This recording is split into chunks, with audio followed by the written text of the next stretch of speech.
Hello అండి, welcome back to our channel. ఈ రోజు స్టోరీ అందాల రాక్షసి సీజన్ 2 ఎపిసోడ్ 24. ఇక స్టోరీలోకి వెళ్తాయి.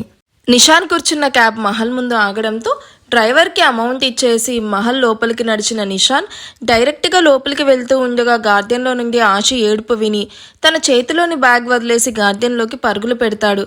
ప్రణవి తలను ఒళ్ళో పడుకోబెట్టుకుని ఏడుస్తూ వెళ్ళి కార్ స్టార్ట్ చేయండి అంటూ మున్నా వైపు చూసి కోపంగా చెప్తున్న ఆశిని చూసి షాక్ అవుతూ ప్రణవి ఏంటి అంటూ ఫాస్ట్గా అక్కడికి వెళ్ళి ప్రణవి తల నుండి రక్తం కారడం చూసి షాక్ అవుతూ ఫాస్ట్గా తన పాకెట్లో నుండి హ్యాండ్ కీ తీసి ప్రణవి తలకు కట్టుకడుతూ ఏడుస్తూ ఉన్న ఆశీని చూసి ఆశి ఏమైంది అంటూ కంగారుగా అడుగుతాడు. నిషాన్ అంటూ నిషాన్ వైపు చూస్తూ ప్రణవిను పాము కరిచింది, విషాన్ని నోట్తో లాగేశాను కానీ అని ఏడుస్తూ రాయి తగిలి ప్రణవి అన్కాన్షియస్ అయిపోయింది. ఆ విషయం ఎక్కడ తలకి ఎక్కుతుందో అని భయంగా ఉంది. వాట్, పామా అని షాక్ అవుతూ ఎప్పుడు, అసలు ఎలా కరిచింది, అయినా ఇక్కడికి పాము ఎలా వచ్చింది? డోంట్ నో, ఇప్పుడే 5 minutes అవుతుంది, త్వరగా హాస్పిటల్కి తీసుకుని వెళ్దామంటూ ఏడుస్తూ ఉన్న ఆశని ఓదార్చి నిషాన్ ప్రణవిని తీసుకుని ఆశతో హాస్పిటల్కి స్టార్ట్ అవుతాడు. ముందు కార్లో సెక్యూరిటీ గార్డ్స్ ఉంటే వెనుక కార్లో మున్నా విత్ సెక్యూరిటీ గార్డ్స్ 3 కార్లు 10 నిమిషాల వ్యవధిలో హాస్పిటల్కి రీచ్ అవుతారు. నిషాన్ ముందుగానే డాక్టర్స్కి ఇన్ఫామ్ చేయడంతో డాక్టర్స్ హాస్పిటల్ బయట స్ట్రెచ్చర్తో రెడీగా ఉంటారు. కార్ ఆగగానే వెంటనే ప్రణవిని స్ట్రెచ్చర్లో పడుకోబెట్టి ఐసీయూలోకి తీసుకుని వెళ్తారు. క్లాస్ డోర్ నుండి కనిపిస్తున్న ప్రణవిని చూసి ఏడుస్తూ ఉన్న ఆశని ఓదారుస్తూ ఉన్న నిషాన్ హక్ చేసుకుంటూ 10 రోజుల్లో పెళ్లి పెట్టుకుని ఇలా జరిగింది ఏంటి నీష్, అసలు ఈ విషయం విక్రమ్ అన్నయ్యకి తెలిస్తే తట్టుకోగలడా? ప్రణవికి ఏమైనా జరిగితే అన్నయ్య భరించలేడు నీష్. ఆశి రిలాక్స్, ప్రణవికి ఏమీ జరగదు, లోపల ట్రీట్మెంట్ జరుగుతుంది కదా, ఏడవ్వాకు అంటూ ఆశి కన్నీళ్లు తుడిచి అసలు ఏం జరిగిందో ప్రశాంతంగా చెప్పు అంటూ ఆశిని చైర్లో కూర్చోబెట్టి తన పక్కనే కూర్చుంటూ నెమ్మదిగా అడుగుతాడు. ఆశి కన్నీళ్లు తుడుచుకుంటూ ఈవెంట్ మేనేజర్ వర్కర్స్తో మహల్ను డెకరేట్ చేయడానికి వచ్చాడు నీష్. వాళ్ళకి డెకరేషన్ ఎలా ఉండాలో చెప్పి నేను లోపలికి వెళ్ళి వర్క్ చేసుకుంటూ ఉన్నా. నన్ను మేనేజర్ రమ్మన్నాడని అంటే తను గార్డెన్లో ఉన్నాడని ప్రణవి చెప్పడంతో నేను గార్డెన్లోకి వెళ్తూ ఉంటే కాల్ రావడంతో ఆగి మాట్లాడుతూ డెకరేషన్ వర్క్ ఎలా జరుగుతుందో ముందుకు వెళ్ళి చూస్తున్నా. అప్పుడే గార్డెన్లో నుండి ప్రణవి నన్ను ఎక్కడికైతే వెళ్ళమందో అక్కడ నుండి ప్రణవి అరుపు విని ఫాస్ట్గా అక్కడికి వెళ్ళాను. అంటే నేను అక్కడికి వెళ్ళి చూడగా ప్రణవి ఇలా కనిపించింది అంటూ ఏడుస్తూ మొహాన్ని చేతుల్లో దాచుకుంటుంది. ఓకే రిలాక్స్, ఏడవ్వాకు అంటూ ఆశి కన్నీళ్లు తుడిచి మొబైల్ తీసుకుని పక్కకు వెళ్ళి ఆయుష్కి కాల్ చేస్తాడు. మీటింగ్లో ఉన్న ఆయుష్ నిషాన్ కాల్కి ఎక్స్క్యూజ్ మీ అంటూ కాల్ లిఫ్ట్ చేసి నిష్ అంతా ఓకే కదా అండ్ అక్కడ ఏ ప్రాబ్లం లేదు కదా? నాట్ ఓకే అన్నయ్య. డల్గా వినిపిస్తున్న నిషాన్ వాయిస్కి చైర్లో నుండి పైకి లేస్తూ I will be back in few minutes అంటూ మీటింగ్ హాల్లో నుండి బయటకు వస్తూ నిష్ వాట్ హ్యాపెన్, నీ వాయిస్ ఎందుకు అలా ఉంది, ఆశి బానే ఉంది కదా అంటూ కంగారుగా అడుగుతాడు. వదిన ఓకే అన్నయ్య, బట్ ప్రణవిను పాము కాటు వేసింది అన్నయ్య, తనను హాస్పిటల్లో అడ్మిట్ చేశాం అండ్ ప్రెసెంట్ ట్రీట్మెంట్ జరుగుతుంది. వాట్, ఏం మాట్లాడుతున్నావు నీష్, పాము కరవడం ఏంటి, సడన్గా మహల్లోకి పాము ఎలా వచ్చింది? ఇంకా అవేమీ తెలియదన్నయ్య, అయినా విష జంతువులు అన్నాక ఎక్కడికైనా ఎలాగైనా వస్తాయి, మనుషులకి కాపలా కాయగలం కానీ పాములకి ఉండలేం కదా, మన బ్యాడ్ టైం, అందుకే ఇలా జరిగింది. నేను ఇప్పుడే స్టార్ట్ అవుతున్నాను, ప్రణవి జాగ్రత్త. ఆశి బాగానే ఉంది కదా? వదినకి ఏం జరగలేదన్నయ్య, షీ ఈజ్ గుడ్. ఓకే, నేను ఇప్పుడే స్టార్ట్ అవుతున్నాను, ధైర్యంగా ఉండండి అంటూ కాల్ కట్ చేసి మీటింగ్ పోస్ట్ పోన్ చేసి తన పిఏతో ఎయిర్పోర్ట్కి స్టార్ట్ అయిన ఆయుష్కి ఫ్లైట్ 2 hours డీలే అని తెలియడంతో బై రోడ్ కార్లో హైదరాబాద్కి స్టార్ట్ అవుతాడు. విక్రమ్ మోహిత్లతో పాటు కృష్ణదేవికి కూడా కాల్ చేసి ప్రణవిని హాస్పిటల్లో అడ్మిట్ చేసిన విషయం చెప్పగానే ముగ్గురు హడావిడిగా హాస్పిటల్కి స్టార్ట్ అవుతారు. ఆశి దగ్గరికి వెళ్తున్న నిషాన్ సడన్గా ఆగిపోయి ఆశి చెప్పింది మరోసారి గుర్తు చేసుకుంటాడు. ప్రణవి నన్ను వెళ్ళమని చెప్పిన చోటే ప్రణవిను ఇలా పాము కాటుకి గురై కనిపించింది అని చెప్పిన ఆశి మాటలు గుర్తురాగాని నిషాన్ ఆశితో ఇప్పుడే వస్తాను అంటూ మహల్కి వెళ్ళి సెక్యూరిటీ రూమ్లో ఉన్న సీసీటీవీ ఫుటేజ్ని చూసిన నిషాన్కి తట్టుకోలేనంత షాక్ తగులుతుంది.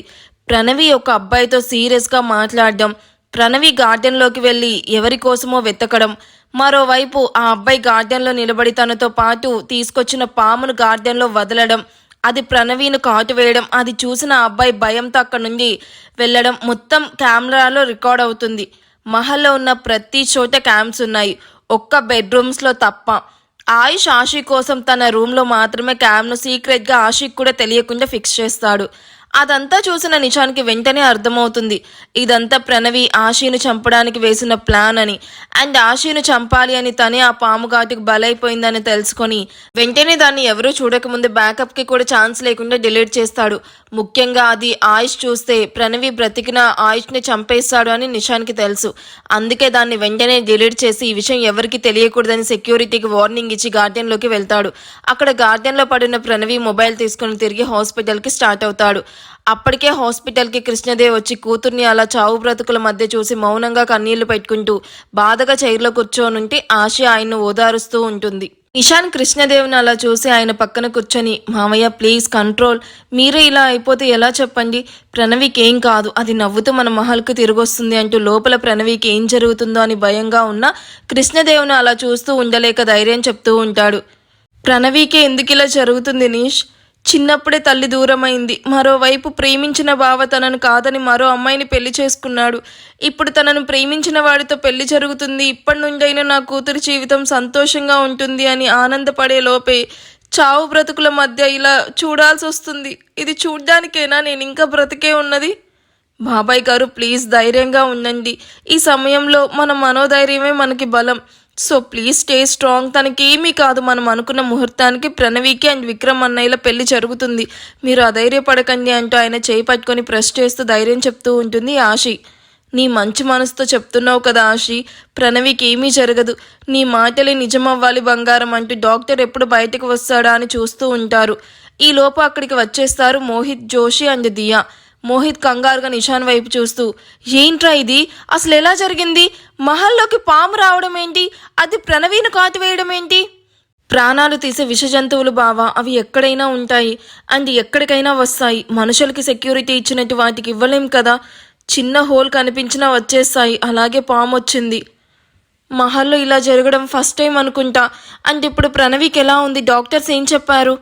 ఇంకా ఏం చెప్పలేదు, ట్రీట్మెంట్ జరుగుతుంది అంటూ చెప్తున్న నిషాని చూసి, విక్కీకి ఇన్ఫార్మ్ చేశావా అని పక్కనే కూర్చుంటూ అడుగుతాడు. చెప్పాను బావా, వస్తూ ఉంటాడు. మమ్మ ఎందుకు ఏడుస్తున్నావు, పిన్నికి ఏం కాదు, డోంట్ క్రై అంటూ తన కన్నీళ్లు తుడుస్తూ ఉన్న దియాను గుండెలకు హత్తుకొని, అవును క్యూటీ, ప్రణవికి ఏం కాదు అండ్ ఏమి అవ్వకూడదు కూడా అని అంటూ ఉన్న ఆశి ఎవరో అడుగులు చప్పుడికి తల తిప్పి అటువైపుగా చూడగా విక్రమ్ ఫాస్ట్గా పరిగెడుతూ వస్తూ కనిపిస్తాడు. విక్రమ్ని చూసిన ఆశి దియాను చైర్లో కూర్చోబెట్టి అన్నయ్య అంటూ విక్రమ్కి ఎదురు వెళ్తుంది. అది చూసిన అందరూ విక్రమ్ కళ్ళల్లో నిలిచిన కన్నీటిని చూస్తూ బాధగా చూస్తూ ఉంటారు. ఆశి ఎలా ఉందిరా, తనకేం పర్వాలేదు కదా అంటూ టెన్షన్గా అడుగుతాడు. అన్నయ్య ముందు టెన్షన్ ఫ్రీ అవ్వు అంటూ నిషాన్ పక్కనున్న చైర్లో కూర్చోబెడుతూ, ప్రణవికి ఏం కాదన్నయ్య, టెన్షన్ అవ్వకు అంటూ విక్రమ్ ముందు మోకాళ్ళ మీద కూర్చొని అనునాయంగా చెప్తుంది. విక్రమ్ మౌనంగా ఆశీ వైపు చూస్తూ, ప్రణవి ఎప్పుడు ఏదో ఒక తింగరి పని చేస్తూ ఉంటుందిరా, అది చేసి ఏ పిచ్చి పనైనా నేను భరిస్తాను, కానీ దాన్ని ఇలా బెడ్ మీద చూడలేను అంటూ కష్టంగా తన బాధను దాస్తూ చెప్తాడు. అన్నయ్య ప్లీజ్ కంట్రోల్ అంటూ విక్రమ్ను హత్తుకొని ఎవరూ చూడకుండా కన్నీళ్లు తుడుచుకొని, చూడు ప్రణవికి ఏం కాదు, నువ్వు ధైర్యంగా ఉండు అని చెప్తూ ఉండగానే ఐసీయూ నుండి డాక్టర్ రావడంతో విక్రమ్ ఫాస్ట్గా డాక్టర్ ముందుకు వెళ్ళి, డాక్టర్ ప్రణవికి ఎలా ఉంది, స్పృహలోకి వచ్చిందా అంటూ ఆతృతగా అడుగుతాడు. విక్కీ కామ్ డౌన్ అంటూ మోహిత్ విక్రమ్ చేయి పట్టుకొని కంట్రోల్ చేస్తూ, డాక్టర్ హవిషి ప్రాబ్లం ఏం లేదు కదా, కాన్షియస్లోకి వచ్చిందా అని అడుగుతాడు. ఆ అమ్మాయి ఇంకా కాన్షియస్లోకి రాలేదు సార్, బట్ ఆ అమ్మాయిని పాము కాటు వేయగానే విషం తలకెక్కకుండా కాటు వేసిన దగ్గర క్లాత్ కట్టడంతో పాటు ఆ అమ్మాయి ఒంట్లో ఉన్న విషం కూడా బయటికి లాగేయడం వల్ల ఆ అమ్మాయికి ప్రాణాపాయం తప్పింది. డాక్టర్ చెప్పింది విన్న అందరి మొహాలలో ప్రశాంతత కనిపించడంతో డాక్టర్ తిరిగి మాట్లాడుతూ, ఇక్కడే అసలైన ప్రాబ్లం మొదలైంది సార్, ఆ అమ్మాయి తలకు బలంగా దెబ్బ తగలడం వల్ల చాలా బ్లడ్ లాస్ అయ్యి అన్కాన్షియస్ అయ్యింది. ఇప్పుడు ఆ అమ్మాయికి ఎలాంటి ట్రీట్మెంట్ ఇవ్వాలన్నా తను కాన్షియస్లోకి రావాలి, లేకపోతే ఆ విషయం ఆ అమ్మాయి తలకి ఎక్కి చనిపోయే ఛాన్స్ ఉంది. తను 24 hours మెలకువలోనే ఉండాలి, రెప్ప వేస్తే ఆ అమ్మాయి ప్రాణాలకు గ్యారంటీ ఇవ్వలేము, ఇంకో గంటలో ఆ అమ్మాయి బాడీలోకి బ్లడ్ ఎక్కించాలి, లేకపోతే తనను సేవ్ చేయడం ఇంపాసిబుల్.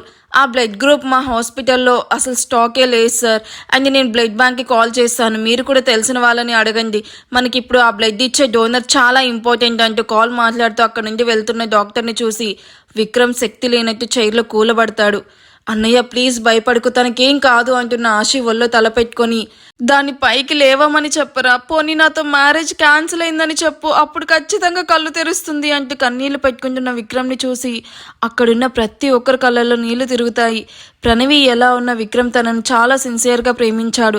తనతో గొడవ పడితే మాట్లాడుతుంది అని ఎప్పుడు ప్రణవితో గొడవ పడుతూ అంటే తన మాటలు విని ఆనందించేవాడు. అలాంటిది ప్రణవి ఇప్పుడు జీవం లేనట్టు అలా బెడ్ మీద పడుండడం చూసి విక్రమ్ భరించలేకపోతున్నాడు. అందరూ కూడా ఎవరి మొబైల్స్లో వాళ్ళు బ్లడ్ గురించి తెలిసిన హాస్పిటల్ దగ్గర నుండి ప్రతి ఒక్కరిని అడుగుతూ ఉంటారు. కానీ ఎక్కడా ప్రణవికి సంబంధించిన బ్లడ్ గ్రూప్ దొరకదు. అప్పటికే 50 మినిట్స్ దాటడంతో ప్రణవి ఆరోగ్యం మరింత వర్స్ట్ అవుతుంది. మరోవైపు ఆయుష్ మొబైల్ ఛార్జింగ్ లేక స్విచ్ ఆఫ్ అవ్వడంతో నిషాన్ ఎన్నిసార్లు కాల్ చేసినా స్విచ్ ఆఫ్ అనే వస్తుంది. డాక్టర్ పేషెంట్కి ఆక్సిజన్ అందడం లేదని సిస్టర్ కంగారుగా వచ్చి చెప్పడంతో అందరి గుండెల్లో దడ మొదలయ్యి పరుగున గ్లాస్ డోర్ నుండి చూస్తూ ఉన్న వాళ్ళకి ప్రణవికి శ్వాస ఆడకపోవడంతో డాక్టర్ పవర్ సప్లై ద్వారా ప్రణవికి షాక్ ట్రీట్మెంట్ ఇస్తూ ఉంటారు. అది చూసిన విక్రమ్ ఆ దృశ్యాన్ని చూడలేక వెనక్కి తిరిగి నిల్చుకుంటాడు. ఈ ఎపిసోడ్ ఎలా అనిపించిందో కామెంట్ చేయండి. వీడియో నచ్చితే ప్లీజ్ లైక్ చేసి హైప్ ఇవ్వండి. Thank you for watching. Bye.